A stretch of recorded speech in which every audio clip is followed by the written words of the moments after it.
Yang pertama apa namanya, metode ini sih dia sederhana ya, sederhana dan gampang lah, dan siapapun bisa mempraktekkan menggunakan.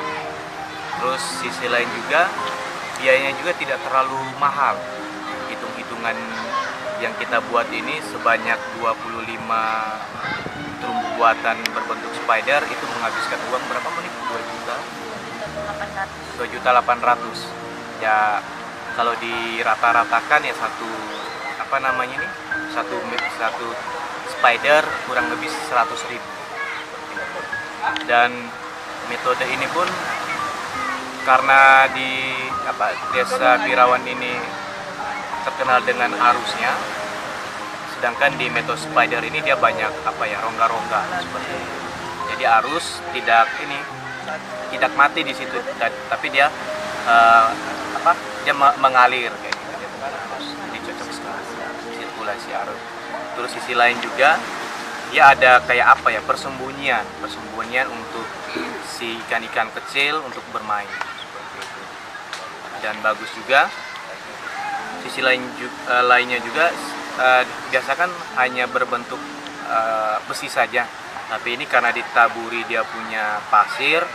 Nah ini untuk menstimulan biar si karang-karang yang kita tanam maupun yang alami lebih cepat daya tempelnya dibandingkan halus seperti itu.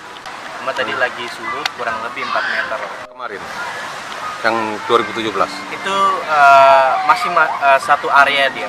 Jadi yang 10 meja tahun 2017 kita tidak yang ditambah dengan 25 ini spider, kita menambah.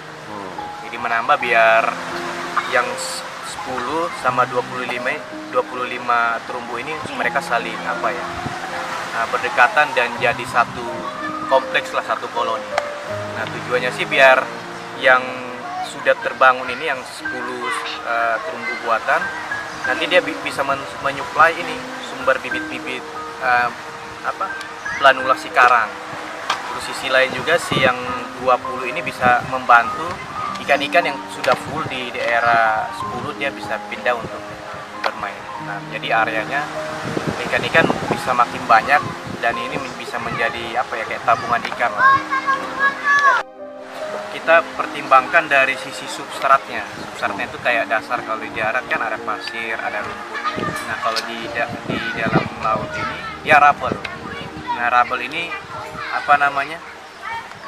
patahan karang yang sudah mati, dan ini cocok sekali kalau misal kita mau restorasi. Artinya dia bisa mengikat terumbu buatan yang kita bisa tanam, dibandingkan kalau misalnya di daerah yang berpasir atau berlumpur, daya pertumbuhan si karang itu bisa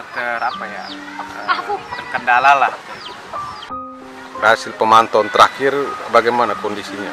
Jadi yang 2017 itu ya? Ya. Kalau yang 2017 ini kita bisa bilang dia sudah berhasil. Berhasilnya yang pertama, pertumbuhannya kurang lebih sudah batas maksimal untuk batas maksimal untuk kita survei lah pertumbuhannya. Rata-rata itu dia sudah sampai 30 sampai 40 cm. Dia sudah daya hidupnya sudah normal lah, sudah hidup secara natural. Terus sisi lain juga sudah kelihatan ada biota-biota lain yang datang di daerah terumbu karang.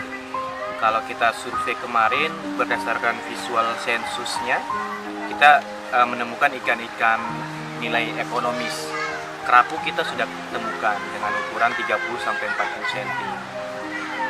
Terus itu kita juga menemukan ikan-ikan takap, di situ juga ada. Terus kalau misal kita mau lihat dari sisi pariwisata, ikan hias juga pun ada. Jadi terumbu buatan yang sudah ditanam di 2017 sudah menutupi meja-meja itu, dan kalau kita lihat dia punya meja bakalan sudah tertutup dengan sempurna. Ya, estimasinya sekitar 80% mejanya ini sudah tertutup seperti itu. Dan waktu awal-awalnya kan dia berbentuk meja, tapi sekarang sudah mulai amblas ke bawah sudah mulai berapi. Berarti Dia sudah berhasil. berhasil ya. Iya, dia sudah. Kalau misalnya ini sudah kita tanam dan kalau bisa kita harus sering rawat ya, kita bersihkan karena di sini juga biasa ada kayak ada 1-2 plastik yang masih kita temukan, mungkin ya sampah kiriman, terus ada juga ranting-ranting pohon. Nah ini yang harus rutin kita ambil. Dan kalau misal di sini kan tempatnya itu ada sedimen juga, nah itu yang harus kita rajin turun untuk membersihkan. Paling kita kibaskan saja seperti itu. Kalau misal ada kuas, kita bersihkan pakai kuas. Kalau misal ada alga, kita bisa sikat dengan permukaan yang halus seperti itu. Sikat gigi itu juga bisa. Jadi harus rutin dikontrol biar pertumbuhannya lebih cepat dan ikan-ikan datang lagi.